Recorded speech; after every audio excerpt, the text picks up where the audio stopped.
Science की class में स्वागत है आपका। आज हम बात करेंगे जीवन की मौलिक इकाई चैप्टर नंबर 5 की, जिसमें हम महत्वपूर्ण बहुविकल्पीय प्रश्नों को पढ़ेंगे। आप इन प्रश्नों को अच्छे से तैयार कर लीजिएगा। इसी में से लगभग आपके प्रश्नोत्तर जो बहुविकल्पीय वाले प्रश्न हैं, MCQ वाले प्रश्न हैं, वो आएंगे।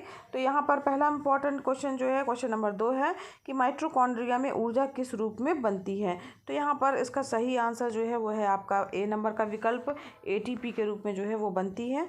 इसके बाद जो है क्वेश्चन नंबर 4 इंपॉर्टेंट है, कोशिका में पाया जाने वाला सबसे छोटा कोशिकांग है। तो राइबोसोम जो है सबसे छोटा कोशिकांग है।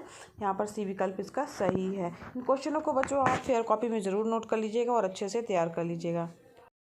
इसके बाद नेक्स्ट इंपॉर्टेंट प्रश्न है आपका 6वां नंबर का प्रश्न, कोशिका की खोज करने वाले वैज्ञानिक कौन है। तो यहाँ पर रॉबर्ट हुक ने जो है वो कोशिका की खोज की थी। बी विकल्प इसका सही है, रॉबर्ट हुक ने कोशिका की खोज की थी।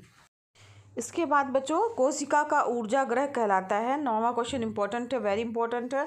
ऊर्जा ग्रह जो है वो माइटोकॉन्ड्रिया को कहा जाता है। तो यहाँ पर बी विकल्प इसका सही है। इसके बाद नेक्स्ट इंपॉर्टेंट क्वेश्चन है, राइबोसोम संश्लेषित करता है। तो राइबोसोम जो है वो प्रोटीन का संश्लेषण करता है। तो यहाँ पर ए विकल्प इसका सही होगा। नेक्स्ट इंपॉर्टेंट क्वेश्चन है, पौधों में हरा रंग निम्न के कारण होता है। तो यहाँ पर हरित लवक के कारण ही जो है पौधों में हरा रंग पाया जाता है। सी विकल्प इसका सही है। ये 9वां 10वां 11वां ये तीनों प्रश्न जो है इंपॉर्टेंट है, इसको अच्छे से याद कर लीजिएगा बच्चों। इसके बाद 6वां ये कोशिका का बिजली घर है, ये हमने पढ़ाई है। तो यहाँ पर माइटोकॉन्ड्रिया सही है, इंपॉर्टेंट क्वेश्चन है। और पाचक थैला कहलाता है। तो लाइसोसोम जो है वो पाचक थैला के रूप में जो है जाना जाता है, पाचन संक्रिया में जो है ये भाग लेता है। उसके बाद जो है राइबोसोम जो है निम्नलिखित के केंद्र हैं। तो यहाँ पर प्रोटीन संश्लेषण जो है सही होगा, इसका आंसर सी विकल्प इसका सही होगा। इसके बाद आपका क्वेश्चन है, सूर्य प्रकाश की विकिरण ऊर्जा जो है रासायनिक ऊर्जा में परिवर्तित होकर निम्नलिखित के रूप में संग्रहित होती है। तो यहाँ पर जो क्वेश्चन है ये इंपॉर्टेंट क्वेश्चन है, अक्सर एग्जाम में आ गया। तो ATP के रूप में बच्चों संग्रहित होती है। सी विकल्प इसका सही होगा।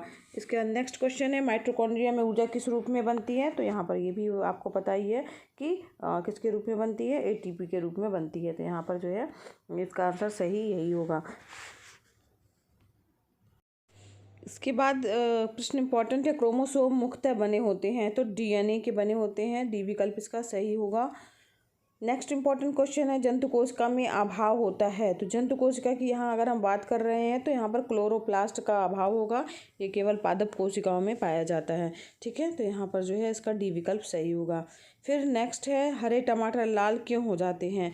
तो यहाँ पर जो है क्लोरोप्लास्ट जो है क्रोमोप्लास्ट में परिवर्तित हो जाता है, तब जो है हरे टमाटर जो है वो लाल हो जाते हैं। ठीक है, तो इसके यहाँ पर इसका बी विकल्प सही होगा। नेक्स्ट इंपॉर्टेंट क्वेश्चन है, पौधों में जल का परिवहन होता है। तो जाइलम के द्वारा जो है वो जल का परिवहन होता है। बी विकल्प इसका सही होगा बच्चों। इसके बाद गुणसूत्र की रचना होती है। तो यहाँ पर गुणसूत्र की रचना की बात की जाए तो यहाँ पर DNA तथा प्रोटीन से, बी विकल्प इसका सही होगा। और यहाँ पर अगला लास्ट इंपॉर्टेंट क्वेश्चन है, प्रत्येक जीवधारी की सूक्ष्मतम इकाई क्या है। तो कोशिका इसका आंसर सही है, बी विकल्प इसका सही है। तो इस प्रकार से बच्चों इस चैप्टर के हमने लगभग सभी महत्वपूर्ण प्रश्नों को पढ़ लिया है। आप इनको फेयर कॉपी में नोट करके अच्छे से याद कर लीजिएगा। ये सभी प्रश्न जो है एग्जाम की दृष्टि से बहुत इंपॉर्टेंट है। अगर बच्चों ये वीडियो आपके लिए हेल्पफुल लगा हो तो वीडियो को लाइक कीजिएगा, चैनल पर नए हैं सब्सक्राइब कीजिए बच्चों, साथ ही बेल आइकन प्रेस कीजिएगा ताकि आपको नए वीडियो का नोटिफिकेशन मिले। धन्यवाद बच्चों, मिलते हैं नेक्स्ट वीडियो क्लास में।